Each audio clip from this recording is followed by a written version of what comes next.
Halo teman-teman kelontong Ruru. Nah, ini mumpung dapet donasi nih buat eksperimen dari temennya saya, si bocil sepek dari Taiwan. Ya sepek ya, dia kalau tiap balik Taiwan ada aja ulahnya bawain tanaman aneh-aneh. Nah, ini kebetulan kita dapat tanaman yang lumayan eksotis ya dan masih jarang di Indonesia.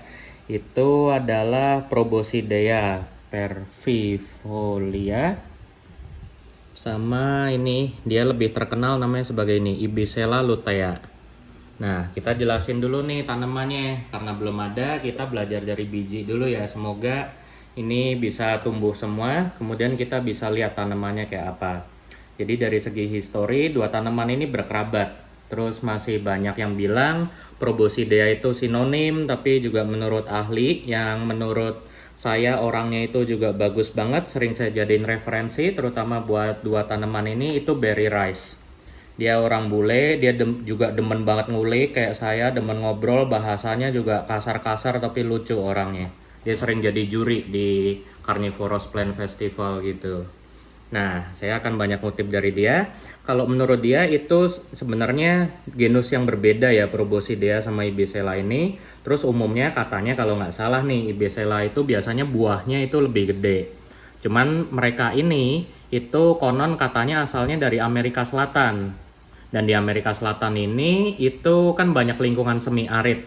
Jadi mereka itu tumbuhnya di lingkungan semi arid. Kemudian panas, kemudian juga media cenderung kering, lembab, dan mereka masih suka nutrisi. Walaupun dari segi pemupukan itu masih banyak yang belum berani heavy feeding ya ke mereka, rata-rata nanti pakainya Osmocote. Nah, kemudian mereka itu menyebar. Mereka nyebar sampai ke Amerika Utara, terutama negara USA, dan di sana juga konon katanya sih di beberapa negara juga jadi tanaman invasif ya. Udah nyebar dan jadi tanaman yang bercokol di sana. Nah, si berry rice ini itu penelitiannya banyak di daerah Amerika, terutama jenis Ibisela lutea ini. Nah, bagian yang menarik dari tanaman ini itu namanya juga tanaman eksotis, apalagi dia cenderung protokarnivor ya. Itu tentunya banyak. Yang pertama dia kayak Drosera sama Pinguicula. Jadi mereka itu ngeluarin getah lengket banget. Bahkan kata teman saya si bocil sepek dari Taiwan ini, itu getahnya kayak lem uhu, hampir mirip lengketnya. Kemudian juga dari review-review di internet mereka lumayan bau. Baunya itu bener-bener kayak bunga amor ya, Amorphophallus anyir-anyir gitulah. Pokoknya nggak enak. Jadi warning dulu nih di depan. Satu, tanaman ini bisa dibilang invasif, kemudian juga nyebarin bau sama ketidaknyamanan kalau kita kesenggol sama tanamannya. Dan mereka juga cukup besar ya ukurannya, kalau makin panas mereka makin subur. Itu bisa sekitaran 1 meter. Nah, keistimewaannya lagi apa? Namanya juga tanaman protokarnivor kan. Getah lengket ini setelah diteliti itu nggak ngeluarin enzim pencernaan. Jadi dia nggak bisa dibilang tanaman karnivor. Tapi oleh Berry Rice ini dites dengan cara sederhana, pakai lembaran film. Nah, di situ kelihatan nggak ada enzim pencernaan yang dikeluarkan. Cuman yang menarik dari tanaman ini, dia sama seperti Roridula. Teman-teman mungkin tahu ya tanaman dari keluarga Roridula itu, dia mirip kayak Drosera regia gitulah bentukannya kurang lebih. Nah, mereka ngeluarin getah lengket, wangi, madu, segala macem. Tapi mereka nggak ngeluarin enzim pencernaan. Tapi mereka terkenal bersimbiosis dengan assassin bug. Jadi assassin bug tersebut, mereka makanin serangga-serangga yang terperangkap di tanaman Roridula tersebut. Kemudian kotorannya jadi sumber nitrogen dan nutrisi lainnya buat si Roridula. Nah, mirip seperti si keluarga Ibisela ini, itu mereka bersimbiosis sama serangga dari keluarga Capsid. Capsid itu apa sih? Teman-teman pasti tahu walang sangit dong. Nah, itu adalah contoh keluarga serangga Capsid. Jadi serangga-serangga kayak assassin bug juga punya mulut penghisap. Dan mereka biasanya karnivor sekaligus oportunis, suka ngehisap sari tanaman juga. Nah, untuk si Ibisela ini menurut penelitian, dan ini udah diajukan, penelitiannya ini resmi ya. Teman-teman jangan jiplak, jangan plagiat. Jadi si Berry Rice ini udah koordinasi sama teman-teman yang ahli serangga, dia mengajukan hipotesa tanaman ini bersimbiosis sama Syrtopeltis modestus. Dia itu serangganya itu mirip walang sangit atau assassin bug, dan dia itu jatuhnya karnivora sekaligus ngisep sari tanaman. Nah, ini kalau diteliti itu menarik banget, di habitatnya selalu ada serangga tersebut. Nah, kemudian selain simbiosisnya, yang keren dari tanaman ini itu adalah buahnya. Teman-teman bisa Google, nama lainnya adalah Devil's Plant. Namanya aja udah ibisela ya, udah kayak iblis atau unicorn plant. Nah, nanti bentuk buahnya itu bentuk ngeluarin 2 tanduk kait kayak gini, kayak tanduk kambing. Dan ini sangat tajam. Teman saya itu udah nyoba megang, jadi bener-bener kalau diginin ke kulit itu pasti luka dan pasti nusuk. Dan ini menarik banget, makanya ini tanaman berbahaya ya buat manusia atau makhluk hidup. Nah, yang menarik juga selain getahnya yang sangat lengket tadi, kenapa dia sampai ngeluarin buah kayak gitu disebut devil plant.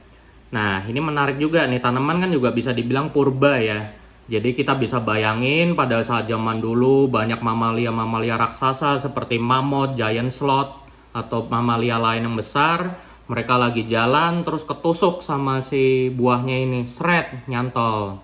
Nah, mereka bereproduksi dengan cara kayak gitu. Jadi buahnya ini dicakarin ke makhluk hidup lain. Bahkan sampai ada mitos nih, katanya tanamannya ini nanti akan memanfaatkan nutrisi dari hewan yang mati tersebut. Jadi buah tersebut diharapkan nyantol di binatang tersebut, kemudian binatang tersebut jadi bangkai, tanahnya subur, nah bijinya pada ceprot tuh di areanya. Tapi menurut Barry Rice itu mitos.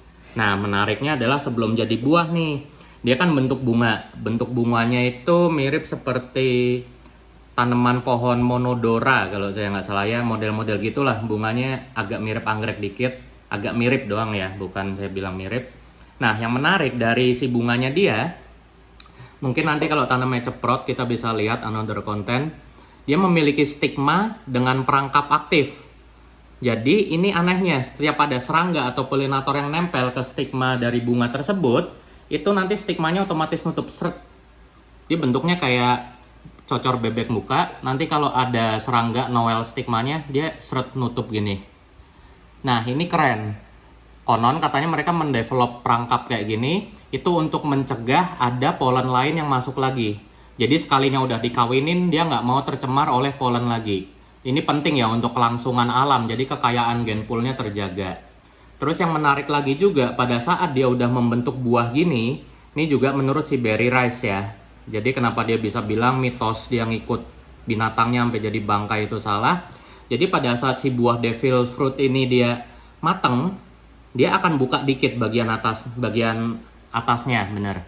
Nah, atasnya ini nanti dia akan nyembur, serot. Nah, nyemburnya ini lumayan jauh. Nah, nanti koloni-koloni biji yang agak jauh ini itu bisa nyebar di area sekitarnya.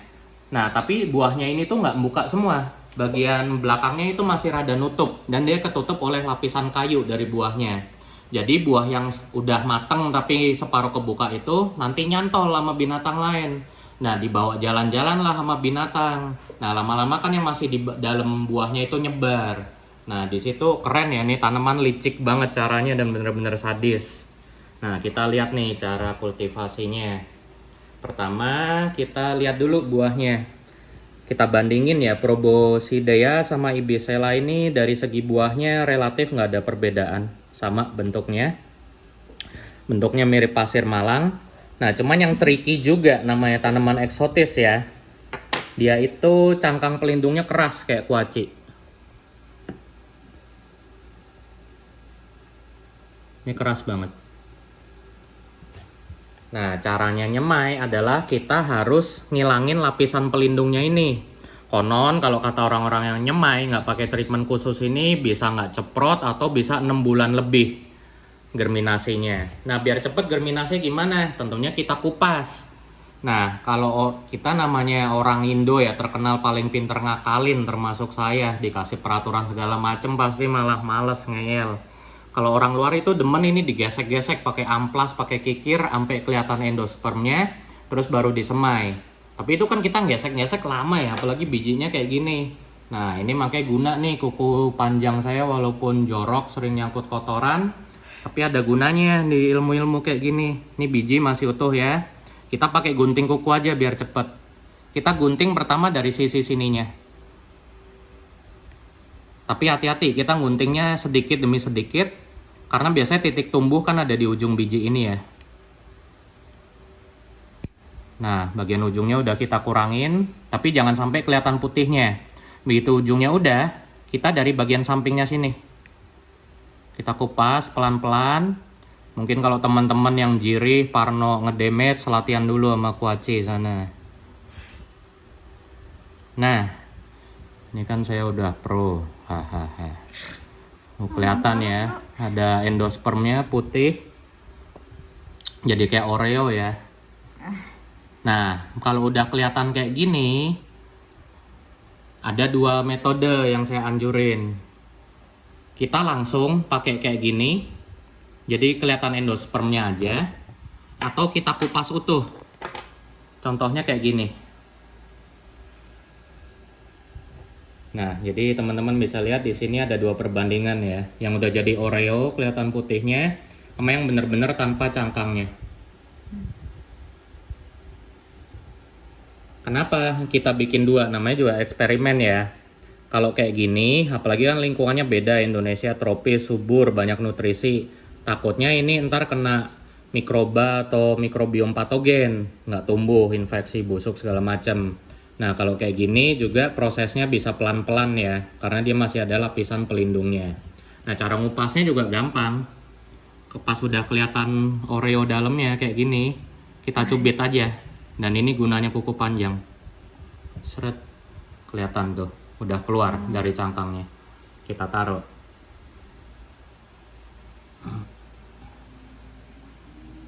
Nah, konon dari literasi yang saya baca juga, itu banyak orang Amerika Selatan yang makan buahnya, si devil fruit ini.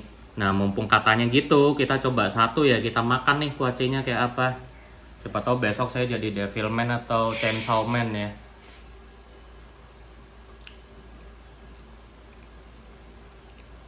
Persis kuaci rasanya. Oh iya. Siapa tahu besok saya jadi chainsaw man atau devil man. Walau alam. Nah, tadi buat mempersingkat waktu kita udah kasih lihat prosesnya. Mungkin teman-teman mau lihat lagi nih. Mulai dari ujung ya. Kita kurangin dikit, jangan sampai kelihatan putihnya biar nggak damage ujungnya. Habis itu kita mulai dari samping.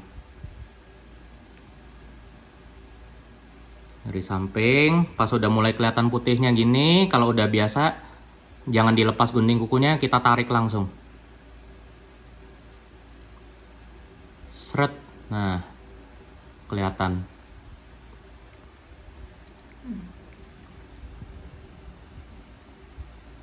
Nah, udah. Kemudian dia juga ada beberapa yang bijinya itu kayak kopong ya. Biasalah ini di dunia perbuahan, nggak semuanya ada endospermnya. Nah, terus ini belum selesai nih. Jadi bule-bule itu menganjurkan setelah kita kayak giniin, kita kasih gibberellin.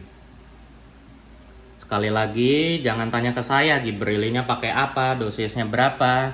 Saya aja belajar juga nggak dikasih tahu, mereka cuma nyuruh pakai gibberellin. Dan ini saya juga pakai feeling. Sekali lagi saya tekanin, bukannya saya pelit ilmu atau apa, tapi satu, saya nggak mau kesalahan.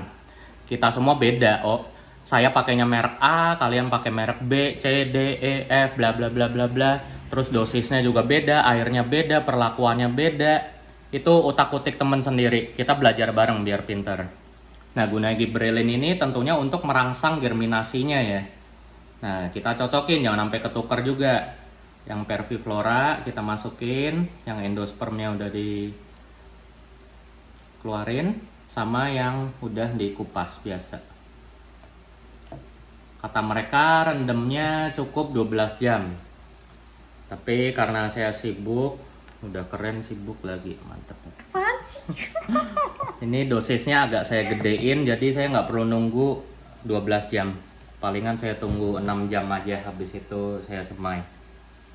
Yang lutea juga, yang endospermnya tok masuk, yang ada kulitnya juga masuk.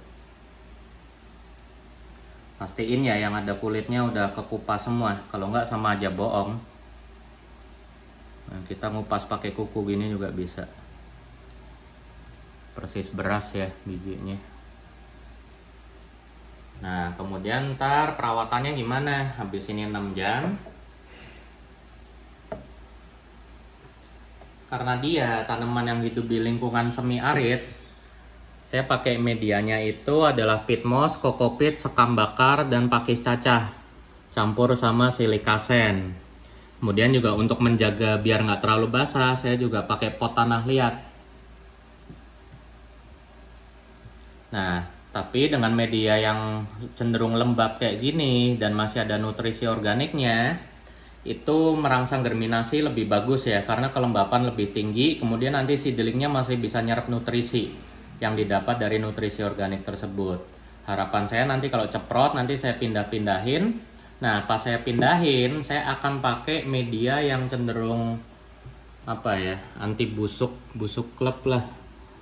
Ini biasa racikan saya buat tanaman-tanaman rewel, ada peat moss, pakis, vermi, dan sebagainya.